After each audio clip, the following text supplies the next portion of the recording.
ஜெபம் செய்வோம். அன்பும் இரக்கமுள்ள பரலோக தகப்பனே, நன்றியோடு ஸ்தோத்திரிக்கிறோம். இல்லாதவளை இருக்கிறவளை போல அழைக்கிறவரே, சர்வ வல்லவரே, சாவாமை உடையவரே, எல்ஷடாய், அதோனாய், ஏலோஹீம் என்று அழைக்கப்படுகிறவரே, நன்றியோடு ஸ்தோத்திரிக்கிறோம்.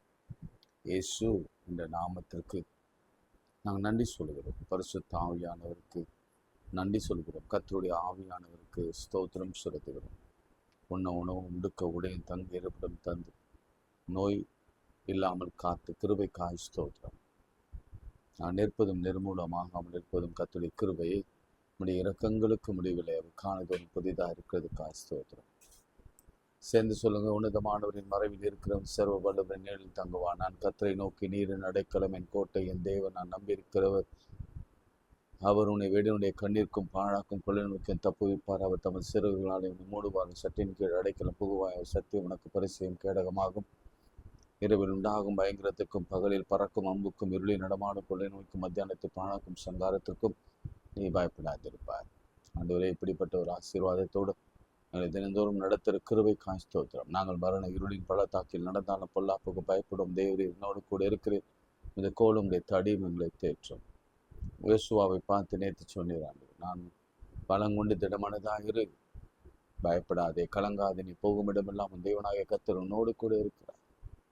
உன்னை கனப்படுத்தும்படியார், உன் பேரை பெருமைப்படுத்தும்படியார் கர்த்தர் உன்னோடு கூட இருக்கிறார். அன்றைய அப்படிப்பட்ட வாக்குத்தத்தங்களோடு கூட தகப்பன், தாய், பிள்ளைகள், பெற்றோர், கணவன், மனைவி, குழந்தைகள் எல்லாரையும் காப்பாற்றி வருகிற கிருபைக்காய் ஸ்தோத்திரம். இயேசுவின் நாமத்திலே இந்த நாளிலும் அப்படி ஒரு ஆசீர்வாதத்தை எங்களுக்கு தார். எல்லாவற்றையும் இயேசுவின் வழி கேட்கிற நிச்சயம் நல்ல பிதாவே, ஆமென். கொஞ்ச நேரம் ஆண்டவரை நாம ஆராதிக்கலாமா?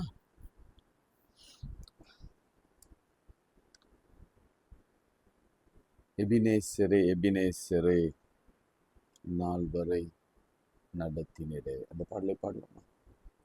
எபினேசரே, எபினேசரே, இந்நாள் வரை சுமந்தவரே, நன்றி நன்றி நன்றி. கருப்போல சுமந்தீரே, நன்றி நன்றி நன்றி நன்றி. கருப்போல சுமந்தீரே, நன்றி. நானும் என் வீடும் என் வீட்டாரனை ஓயாமல் நன்றி சொல்வோம். ஒரு கருப்போல காத்தீரே, நன்றி. இனி சீதையாமல் சுமந்தீரே, நன்றி. ஒரு கருப்போல காத்தீரே, நன்றி. சீதையாமல் சுமந்தீரே, நன்றி. எபினேசரே, எபினேசரே, இந்நாள் வரை சுமந்தவரே, நன்றி நன்றி நன்றி. கருப்போல சுமந்தீரே, நன்றி நன்றி நன்றி நன்றி. கழுப்போல சுமந்தீரே, நன்றி. அப்படியே கைகளை உயர்த்தி ஆண்டவரை நோக்கி நாம் பார்க்கலாம். அவர் நம் விலகாத மேகம், அவர் முன் செல்லும் மேகம், அவர் நம்மை நடத்துகிறவர், அவர் குணமாக்குகிறவர். தாய் நம்மை மறந்தாலும், தந்தை நம்மை வெறுத்தாலும், நம்ம எப்போதும் நினைவாக இருக்கிறவர். அவரை நோக்கி நாம் கரங்களை உயர்த்தி நாம் பாடுவோம். கர்த்தாவே, மட்டும் உதவினவர், இனிமேலும் எங்களோடு கூட இருப்பேன் என்று வாக்கு கொடுத்தவரை இம்மானுவேல், நமக்கு நாங்கள் நன்றி செலுத்துகிறோம். இல்லாத இருக்கிறவளை போல அடைக்கிறேன் கர்த்தர். இப்பொழுது பலவீனங்கள் நோய்கள் மத்தியிலே உடைய பிள்ளைகள் உம்மை நோக்கி கூப்பிடும் பொழுது கர்த்தர் கிருபையாக இறங்கி ஒவ்வொருவரையும் விடுதலை கொடுக்கிறார். ஸ்தோத்திரம். இந்த நாளின் அற்புதத்துக்காக காத்து கிடக்கிறோம். எங்களுக்கு விரோதமாக எழுப்பப்படுகிற ஆயுதங்களுக்காக செபிக்கிறோம். மனித முயற்சிகளுக்காக உடைய சமூகத்தில் வருகிறோம். கர்த்தர் உதவி செய்கிறவர், இப்பொழுதும் கூட எங்களை சுகமாய் தங்க பண்ணுகிறவர், இருதயத்தை ஸ்திரப்படுத்துகிறவர் கூட. கொஞ்சம் கைகளை வைத்து கையை தூக்கி சொல்லுங்க. இருதயத்தை ஸ்திரப்படுத்துகிறவர் நீர். எங்கள் மூளை மண்டலங்களிலே இரத்த ஓட்டங்களை சீராக இயங்க பண்ணுகிறவர் நீர். எங்கள் சிறுநீரகத்தை பாதுகாத்து அது பழுதடையாமல் காக்கிறவர் நீர். எங்கள் கைகள் கால்கள் வழுவாமல் நடக்க பண்ணுகிறவர் நீர். அப்பா, நடத்துங்க ஆண்டவரே. உமக்கு நாங்கள் நன்றி செலுத்துகிறோம். உம்மை ஸ்தோத்திரிக்கிறோம். உம்மை துதிக்கிறோம் ஆண்டவரே. அப்பா பிதாவின் அழைக்கிற புத்திர ஸ்வீகாரத்தின் ஆவியை தந்தவரை மனதோடு ஸ்தோத்திரிக்கிறோம். இந்த வெளியிலும் கூட இறங்கி வருவீரா. இந்த பிரச்சனை எங்களை மூடட்டும். இந்த மகிமை எங்களை விலகாதிருக்கட்டும். மோசே விலகாமல் இருந்த அதே மகிமை ஒவ்வொருவரும் விலகாமல் இருக்கட்டும். கண்ணில் இருக்கிற நோய்களும், இருதயத்திலே காணப்படுகிற வலிகளும், எல்லா கட்டிகளும் இயேசுவின் நாமத்தில் மறைவதாக. எல்லா கேன்சர் கிருமிகள் இயேசுவின் நாமத்தில் விலகுவதாக. எல்லா யூட்ரஸ் இஷ்யூஸ் இயேசுவின் நாமத்தில் விலகுவதாக. ஐயோ, இந்த வயதில் இப்படிப்பட்ட ஒரு நோயா என்று கலங்குகிற பிள்ளைகளுக்கு கர்த்தர் ஒரு விடுதலை கொடுப்பீரா. நுரையீரலை காணப்படுகிற எல்லா பிரச்சனைகளுக்கும் கர்த்தர் ஒரு தீர்வு நீர் உண்டு பண்ணுவீராக. கர்த்தரை நடத்துகிறது மற்றவர்களுக்கு மிகவும் ஆச்சரியமாகவும் எங்களுக்குமே பெரிய அதிசயமாக இருக்க உதவி செய்யும். இயேசுவின் நாமத்தில் செபிக்கிறோம் நல்ல பிதாவே, ஆமென். பிரியமானவர்களே, கடந்த நாட்களிலே இந்த தேவ ஆவியானவர், பரிசுத்த ஆவியானவரை குறித்து நாம் படித்து வருகிறோம். நேற்று நாம யோசுவாவை குறித்து நாம் பார்த்தோம். இன்று நியாயாதிபதிகள் 3ஆம் அதிகாரம் 10ஆம் வசனத்தை நாம் திருப்பிக் கொள்ளலாம். நியாயாதிபதிகள் 3ஆம் அதிகாரம் 10ஆம் வசனம். அவன் மேல் கர்த்தருடைய ஆவி வந்திருந்ததனால், நல்லா கவனிக்கணும், எழுதி வச்சுக்கோங்க, குறிச்சு வச்சுக்கோங்க. நான் இது வரைக்கும் இந்த ஸ்பிரிட் ஆஃப் காட் பற்றி சொல்லிக்கொண்டே வருகிறேன். யோசேப்பு, பெசிலியேல், யோசுவா. யோசேப்பு, பெசிலியேல், யோசுவா. 4வது ஒத்னியேல். வாசிக்கிறோம் பாருங்க. 9ஆம் வசனம். இஸ்ரவேல் புத்திரர் கர்த்தரை நோக்கி கூப்பிட்ட பொழுது கர்த்தர் இஸ்ரவேல் புத்திரரை ரட்சிக்கும்படி காலேபின் தம்பியான கேனாசுனுடைய குமாரனாகிய ஒத்னியேலை என்னும் ஒரு இரட்சகனை அவர்களுக்கு எழும்ப பண்ணினார். இப்பதான் முக்கியமான ஒன்று. அவன் மேல் கர்த்தருடைய ஆவி,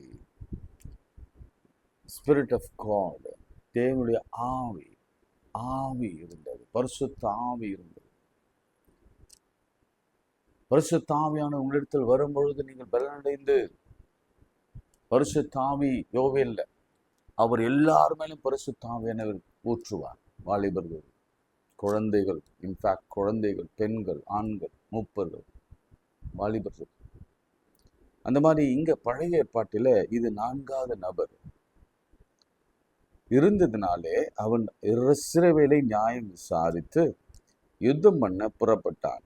கர்த்தர் மெசொப்பொத்தாமியாவின் ராஜாவாகிய கூசான் ரிஷிதாயையும் அவன் கையில் ஒப்பு கொடுத்தார். ஆகையால் அவன் கை கூசான் ரிஷிதாயின் மேலே பலன் கொண்டது. தேசம் 40 வருஷம் அமைதலாக இருந்தது. கேனாசின் குமாரனாகிய ஒத்னியேல் மரணம் அடைந்தான். யார் இந்த ஒத்னியேல்? காலேபின் அண்ணன், காலேபின் தம்பி, கேனாசினுடைய குமார், காலேபின் தம்பி. இன்னும் நாங்கள் ஏற்கனவே ஒத்னியேல் பற்றி நம்ம பேசியிருக்கிறோம். காலேபு யோசுவா இஸ்ரவேல் ஜனங்களுக்கு கானான் தேசத்தை பகிர்ந்து கொடுத்த பிறகு காலேபுக்கும் அவர் பகிர்ந்து கொடுத்தார். அப்பொழுது காலேபுக்கு விரோதமாய் எழும்பி வந்த ஒரு கூட்டத்தார், ஒரு ராஜா அப்படின்னு வச்சுக்கோங்களேன், அந்த ராஜாவை முறியடித்து விரட்டுகிறவர்களுக்கு காலேப் சொல்ற என் பெண்ணை கொடுப்பேன் அப்படின்னு சொல்லுவார்.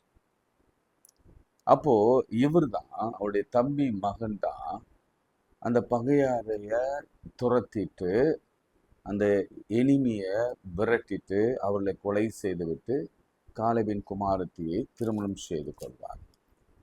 உங்களுக்கு தெரியும் அந்த காலத்துல இப்போ கூட முஸ்லிம்ஸ் எப்படி கல்யாணம் பண்ணிக்கிறாங்க தெரியும், சரிங்களா?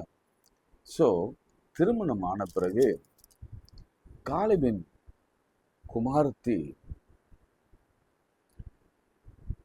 ஒத்தினையில கரம் பிடிச்சிட்டு ஒத்தினையில் வீட்டுக்கு போகும் முன்பு ஒத்தினையில் கிட்ட பெர்மிஷன் கேட்குறாங்க. என்ன பெர்மிஷன் கேட்குறாங்க தெரியுமா? வாசிக்கலாமா? உங்களுக்கு இவ்வளோ அழகா இருக்கு பாருங்களேன். 1ஆம் அதிகாரம். இவர் தான் முதல் நியாயாதிபதி. நல்ல கவனிச்சுக்கணும். ஒத்தினையில் அப்படின்னா ரட்சகர் என்ற அர்த்தம். ஸோ நான் சொன்னது எல்லாமே உங்களுக்கு 1ஆம் அதிகாரத்தில் இருக்குது. அதனால நீங்கள் திரும்ப உங்கள் மனதில் ஏற்றிட்டா போதும். காலேபின் தம்பி மகனாகிய ஒத்தினேல் காலேபின் மகளை அவர் திருமணம் செய்து கொள்கிறார். வசனம் 13. அப்போது காலேபின் தம்பி ஆகிய கேனாசின் குமாரனாகிய ஒத்தினேல் அதை பிடித்தான். ஆகையால் தன்னுடைய குமாரத்தி ஆகிய அக்சாலை அவனுக்கு விவாகம் பண்ணி கொடுத்தான். அவள் புறப்படுகையிலே கவனிங்க, என் தகப்பனிடத்தில் ஒரு வயல்வெளி கேட்க வேண்டும் என்று அவனிடத்தில் உத்தரவு பெற்றுக்கொண்டு, யாரிடத்துல? கணவனிடத்துல உத்தரவு பெற்றுக்கொண்டு. நல்ல கவனிங்க, கணவனுடைய அனுமதி இல்லாம தேவ ஆவி பெற்றவர்கள் எப்பொழுதுமே செயல்பட மாட்டாங்க. கணவனுக்கு விரோதமாகவோ அல்லது அனுமதி இல்லாமலோ அல்லது மதிக்காமலேயோ அல்லது கீழ்ப்படியாமலேயோ அவங்க செய்ய மாட்டாங்க. இப்போ பாருங்க, ரொம்ப அழகா எழுதப்பட்டிருக்கிறது. இது அட்வைஸாக எடுத்துக்கோங்க அல்லது பரவாயில்ல, எப்படி எடுத்தாலும் பரவாயில்ல. அவனுடைய அனுமதியை பெற்றுக்கொள்கிறார். பெற்றுக்கொண்டு இறங்கினார். காலேப் அவளை நோக்கி, உனக்கு என்ன வேண்டும் என்றார். அப்பொழுது அவள், எனக்கு ஒரு ஆசீர்வாதம் தர வேண்டும். வறட்சியான நிலத்தை எனக்கு தந்தீர், நீர்ப்பாய்ச்சலான நிலங்களை எனக்கு தர வேண்டும் என்றார். அப்போது காலேப் மேற்புறத்திலும் கீழ்ப்புறத்திலும் அவளுக்கு நீர்ப்பாய்ச்சலான நிலங்களை அவளுக்கு கொடுத்தார். தேவ ஆவி பெற்ற மனுஷனை திருமணமான ஒரு பெண், நல்ல கவனிங்க, அவ போய் என்ன கேட்டாலும் அவங்க தகப்பன் ஆகிய காலேப் கொடுத்தது போல நம்முடைய பரம தகப்பன் கொடுக்க அவர் சித்தமாக இருக்கிறார். ஒரு அழகிய பாடல் உண்டு. வறண்ட நிலங்கள் வயல் வெளியாகட்டும் ஆவியானவரே, வறண்ட நிலங்கள் வயல் வெளியாகட்டும் ஆவியானவரே, அன்பின் ஆவியானவரே, அன்பின் ஆவியானவரே, என்னை ஆழ்ந்த தைலத்தால் அபிஷேகம் செய்தீரும் ஆவியானவரே, என்னை ஆனந்த தைலத்தால் அபிஷேகம் செய்தீரும் ஆவியானவரே.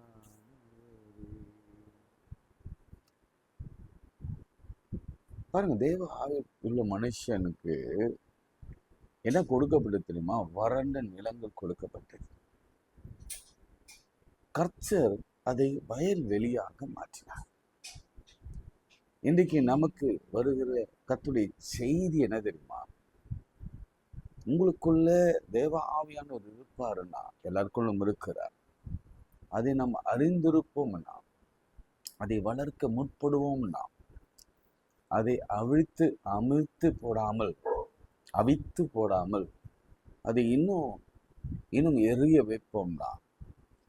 நான் எழுதி தரேன், நீங்க இந்த வார்த்தை எழுதிக்கொங்க. வறட்சியான இடங்கள் அல்ல, நீர்ப்பாய்ச்சலான இடங்களை கர்த்தர் உங்களுக்கு கொடுப்பார். ஆமென். இன்னைக்கு நான் சொல்ற வார்த்தை, இந்த கர்த்தருடைய வார்த்தை மெய்யாகவே அது நடக்கும்.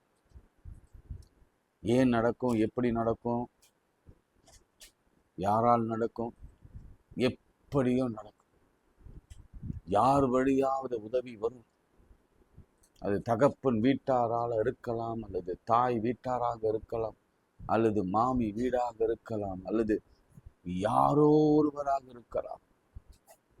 ஆனால் உங்கள் வறட்சி மாறணும்னா தேவ ஆவி உங்களிடத்தில் இருந்தால் போதும். கர்த்தர் வயல் நிலமாக உங்கள் வாழ்க்கையை மாற்றுவார். அல்லேலூயா. எத்தனை பேர் இதை நம்புறீங்க, விசுவாசிக்கிறீங்க? அடுத்துதான் அவங்க வயல் வழியை பெற்று கொண்ட பிறகுதான் இந்த காரியம் ஒத்திரையர் வாழ்க்கையில நடக்கிறது. அவங்க திரும்பவும் யுத்தம் பண்ணினார். மெசொப்பொத்தாமியா ராஜாவை பிடித்தார். பிடித்து 40 வருஷம் நியாயம் விசாரித்தார். விசாரித்து அந்த வருஷங்களிலே அமைதலா இருந்ததாம், சமாதானமா இருந்தது. பிரியமானவர்களே, கர்த்தருடைய ஆவியானவர் வரும் பொழுது அந்த சமாதானம் உண்டு. உலகம் கொடுக்க கூடாத தெய்வீக சமாதானத்தை ஆண்டவர் கொடுப்பார். ஆண்டவர் கடலிலே அவர் பயணம் மேற்கொண்ட பொழுது, கப்பலிலே அடித்தட்டிலே அவர் தூங்கி கொண்டிருந்த பொழுது, எல்லாரும் அவரை எழுப்புறாங்க. நாங்க செத்து போகிறோமே, மடிந்து போகிறோமே, உமக்கு கவலை இல்லையா என்று கேட்கிறார்.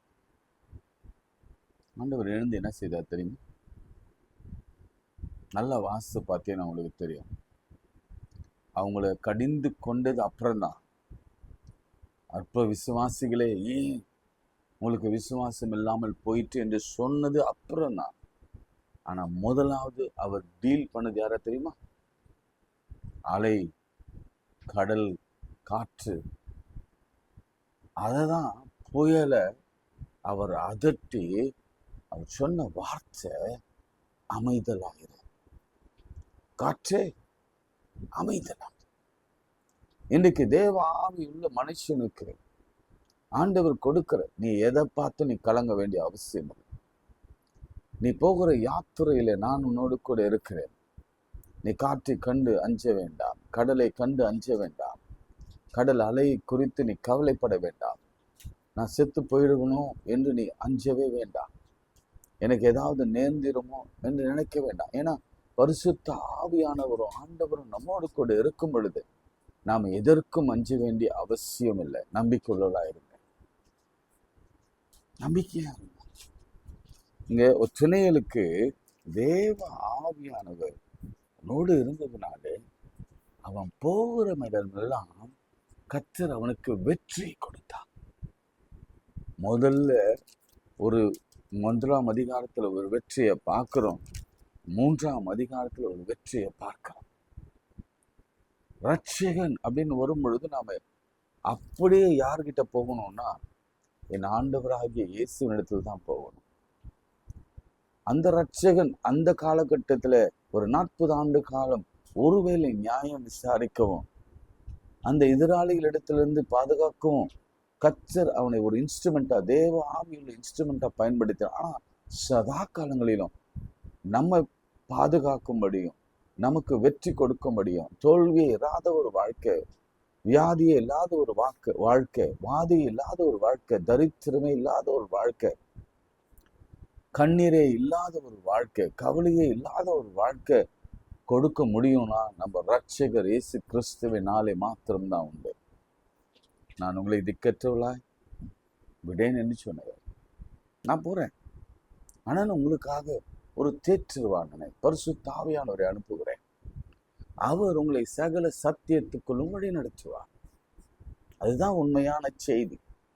இன்னும் நம்ம அந்த காலகட்டத்திலே நம்ம வாழ்ந்து கொண்டிருக்கிறோம். ஆவியானவர் நமக்குள் இருக்கும் பொழுது ஒன்று, வறண்ட நிலங்கள் செழிப்பாக மாறும், வயல்வெளியாக மாறும். நல்லா எழுதி வச்சுக்கோங்க. உங்கள் வாழ்க்கையில் ஃபினான்ஷியலாக என்னென்ன கிரைசிஸ் இருக்கிறதோ இன்று நீங்கள் நிறைய பேருக்கு ஷேர் பண்ணணும். நான் வர வர நீங்களும் ஜெபத்தில் குறைஞ்சிட்டிங்களோ என்னமோ தெரியாது, பார்க்கறதுல நிறைய பேர் குறைஞ்சிருக்கிறீங்க. ஷேர் பண்ணுங்கள், சப்ஸ்கிரைப் பண்ணுங்கள், இண்டிகேஷன் பட்டன் அழுத்துங்க. நீங்கள் தினந்தோறும் நான் அனுப்புவேன்னு காத்திருக்க வேண்டிய அவசியம் இல்லை. என் பேரை முழுசாக போட்டால் போதும். Clement Jayanthi Rajan, Reverend Clement Jayanthi Rajan. நீங்கள் டைப் அடித்தா CLEMENTன்னு அடித்தாலே போதும், என் பேர் வந்துடும்.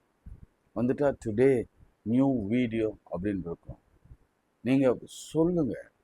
ஏன்னா இன்னைக்கு ஆண்டவர் செய்ய விரும்புகிற காரியம், 21 செய்ய விரும்புகிற காரியம் என்னன்னா, தேவ ஆவினால தேவ அபிஷேகத்தை பெற்றவங்களுக்கு அவர் சொல்றாரு, வறண்டது எல்லாவற்றையும். ஏன்னா நம்ம வேதத்தை புரிஞ்சிட்டோம்னா, அறிஞ்சிட்டோம்னா அதுல ஜீவன் இருக்கிறது. அதை நாம நம்ப ஆரம்பிச்சிட்டோம்னா அது வேலை செய்ய ஆரம்பிக்கும். அது வெறுமையா திரும்பி கத்திரிடத்துல போகாது. அது சொன்னதை நிறைவேற்றி தான் போகும். இப்போ ஆண்டவர் உங்களை பார்த்து என்ன பார்த்து சொல்றார், உன் வறண்ட நிலம் வயல்வெளியாக மாறும். ஏன் மகளே, நீ உன் அப்பா பார்த்து கேட்ட. யாருக்காக கேட்ட? உன் கணவனுக்காக கேட்ட. யாருக்காக கேட்ட?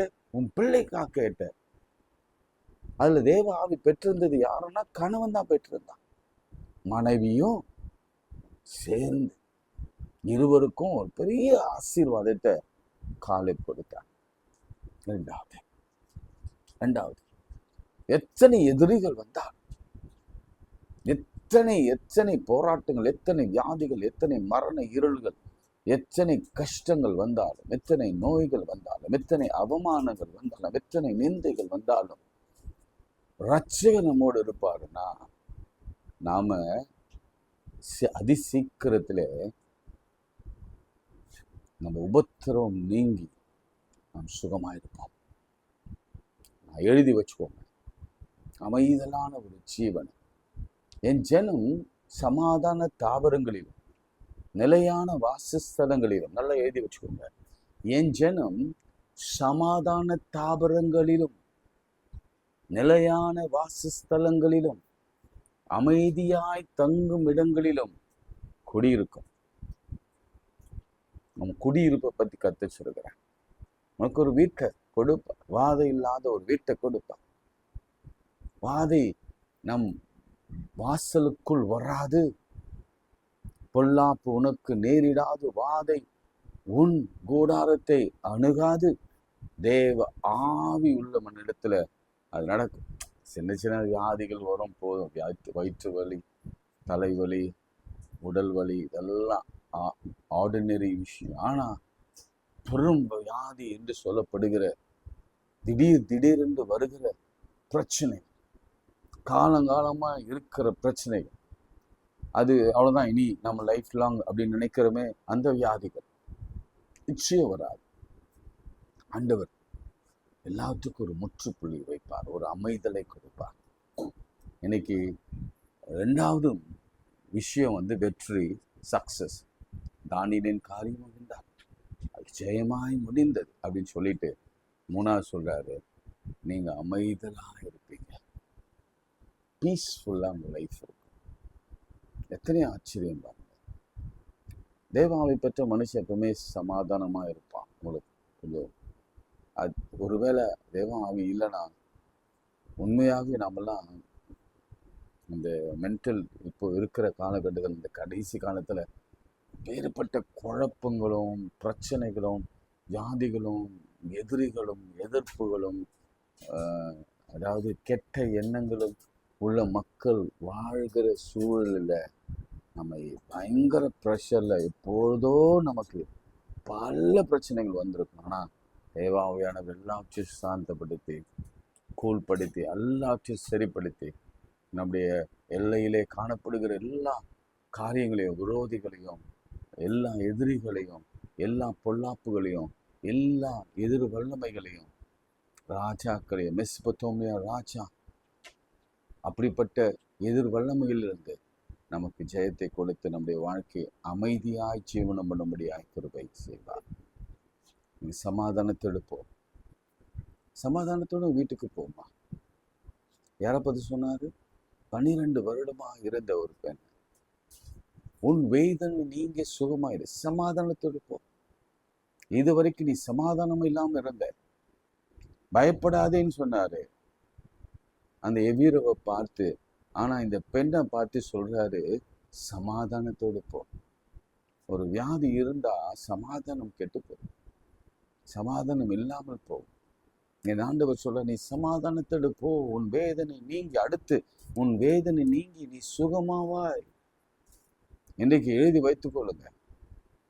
அமைதி சுகம் உங்க வாழ்க்கையில நிச்சயம் ஆண்டவர் கொடுக்க இந்த நாளிலே பிரியப்படுகிறார். தயவு செய்து இன்னைக்கு ஆண்டவர் கொடுத்த இந்த வாக்குத்தத்தங்களை பற்றி கொண்டு நாம் செவிக்க போகிறோம்.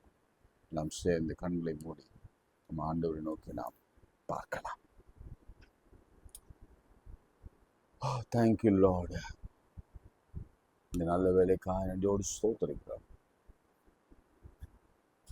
ஆண்டவரே, நீர் எங்களுக்கு வறண்ட இடங்களை எடுத்து போட்டு